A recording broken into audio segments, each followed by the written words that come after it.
What's up guys, Marco here and welcome to today's brand new Google Ads and eCom Q&A session. You asked me some really interesting questions again and I can't wait to answer them right in this video. And if you want me to answer one of your questions next, whether it's Google Ads, eCom in general, also stuff like Facebook ads, influencers, whatever you want, ask these questions in the comments, or even better, join our brand new Telegram channel that we just started 2 days ago. You know, it's entirely free. You can just join it using the link in the description, and in there you will be able to chat with the community where we can, you know, help each other. You can ask questions. I won't be there all the time, but especially now in the beginning, I try to spend as much time as possible in that channel. So make sure to check that out, and I promise there will be a pretty cool experience. So with this being said, let's jump right to the first question from Shaw.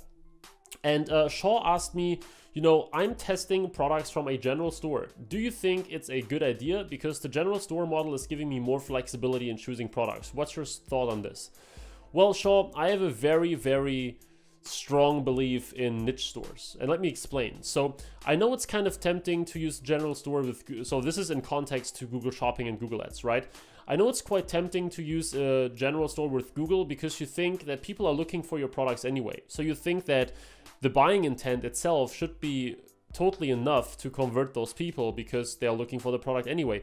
But the point is, even when you run like on Google Shopping where people look for your stuff, it is still easier to convert them in like a dedicated niche store. So yes, if you want to test all kind of products all the time, I'm not saying that a general store doesn't work. I have clients running general stores in 6 or 7 figures and it's perfectly fine.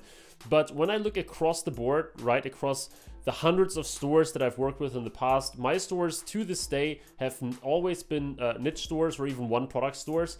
And when I look at all the people, like when I look at the data in the macro, I think, or I would say for sure, that more people are successful with niche stores, especially on Google, than with general stores. So, Shaw, to your question, if you're just starting out, I recommend that you run a niche store because I don't think that there are that many advantages of a general store. You can choose like a broader niche, and then you can, you know, still have thousands and thousands of products that you can test, but it's easier to brand it. It's easier to optimize the buying experience. You can use like a dedicated chat only for these specific products. You can dedicate the domain name to it, the copywriting, everything. It's just easier in general than a general store.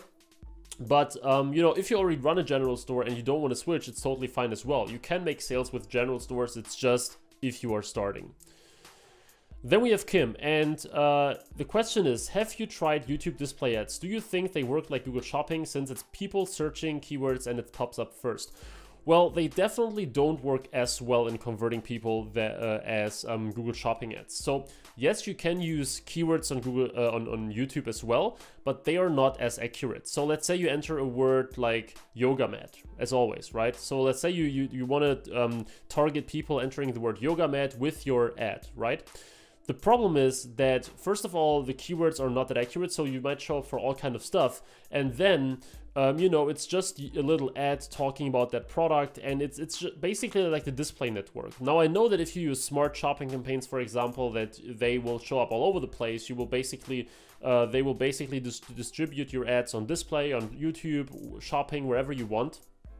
But if you have, especially if you have a small budget, I don't recommend to use YouTube ads right away. What I do recommend is to use in-stream ads if you have the capacity to create some like cool video ads, because in-stream ads can work very well. It's a pattern interrupt. People cannot get away from it. They have to watch the first 5 seconds. And if you can create a cool video, and I have a video on this on my channel as well, then YouTube is actually worth testing because you can get crazy low cost per views there. So as I mentioned several times on this channel, I have campaigns where we get like a view for 1/5 of a cent or 1/7 of a cent or something. It doesn't happen that often, but it's definitely much cheaper than a view on Facebook, for example.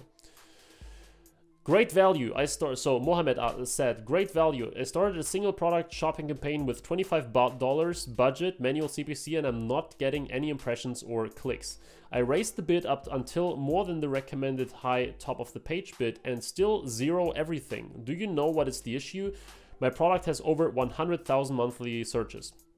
Well, Mohammed, this is a very tricky thing, and it happens pretty much all the time. So shopping is super like intransparent right now in terms of not knowing why something doesn't show, why you're not approved, why it takes so long, right? There are so many things that are kind of annoying in here right now.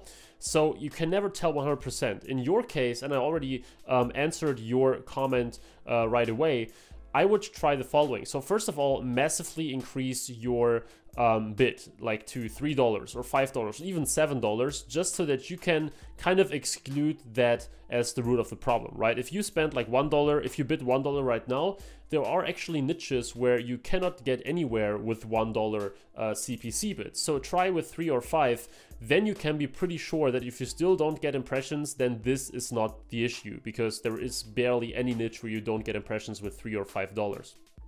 Also, second thing, make sure that, you know, when you go into Merchant Center, that there are no errors whatsoever, so that you don't have any account issues, any product issues that may not be super obvious, because it is quite likely that something is going on there that you're not aware of, and it somehow stops your ads from delivering, or it greatly reduces your reach or something like that.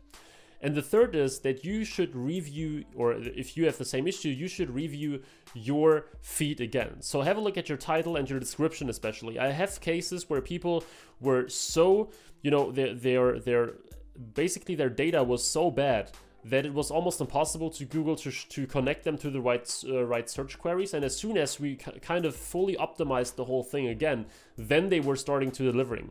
I'm not sure about this, but I think Google has some sort of minimum quality threshold in a way that if they cannot do anything with your ads and with your feed, that it's super hard to show up, even though you have some like useless keywords in there. Of course, it's not confirmed, but it's like my theory that you have some sort of minimum quality in your feed or minimum keyword density and stuff like that to be triggered in the first place, at least in a somewhat decent amount. So these are the 3 things that I would definitely test and check whether it works better with them, and I hope that this will work out for you. Then we have Martin, and he said, great video, I'm on my way to 6 figures, congrats on that one, on Facebook ads. What's the main difference in Google ads? Well, that's pretty cool, because it means that you already have some data and stuff that you can technically all use in Google Ads if you start collecting data on analytics, for example. The main differences in Google Ads is a few things. Well, first of all, the types of products that work on Facebook are not necessarily the same that work on Google. So on Facebook, you have very visual products. Usually those impulse purchases, those exciting products work very well, where you can show them a great video and they didn't know that they need that product, but they decide to buy it. On Google, these things can still work. So I still highly recommend that you check the products that worked on Facebook and test them on Google as well. But usually, you know, other types of products work pretty well on Google too. So like everyday products, boring products in a way, products that serve a very specific need, or that are technical or whatever it is. So this is one difference. Another big difference is that on Google, your growth tends to be slower, but you know, a little more profitable. So it doesn't happen all the time, but across the board, let's say with Facebook, you start out and first of all, nothing works, right? You have a lot of different ads and ad sets and things that you're testing, nothing works, but as soon as you're a winner, it goes like this. So you massively scale and it basically explodes. On Google, normally you get some sales fairly early on, and then, you know, it grows slowly but steadily. But usually the ROAS, or the overall profitability of these campaigns, are higher from scratch than on Facebook. So less volume, but higher profitability and somewhat easier to start with. Now, of course, this is just a snapshot of what I see among like so many different accounts and businesses, but this tends to be the case most of the time. So I would say that these are probably the biggest you know, differences across Google and Facebook, and of course the fact that on Google you have multiple different ad products. You have search, you have shopping, you have YouTube, you have display. I highly recommend to try all of them, but especially search and shopping. So don't neglect search, because this is what many people miss out. Many people think that Google Ads is basically only shopping, and this is a very big mistake, because search ads can be extremely powerful too. And then we have our last question from Jack, and he asked, great video, do you use the SKAG technique, single keyword ad groups?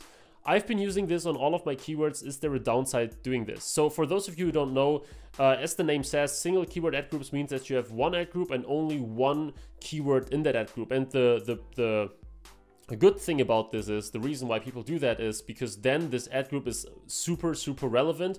You can create an ad that is tailored only to that one keyword, and you know, usually you have a pretty high quality score, a pretty high click-through rate, and all that kind of stuff, and this is a fairly good best practice. However, the downside of this, and the reason why I don't really use it anymore, is that it's just massive work and it's not always justified. So what I like to do is I like to create, when we talk about search, for example, basically only search really, what I like to do is I create super laser targeted ad groups by only grouping keywords together that are super closely related to each other. So for me, it's not that important if like there is a keyword and there is another keyword with like one word behind it, or with just a slight variation. I still put them in the same ad group, they still get the same ads, and it's fine with me. I don't need that 100% relevance. For me, it's fine if I have like 95, okay? And this is the thing, if you want to, it's like the 80-20 principle. You do, if you do one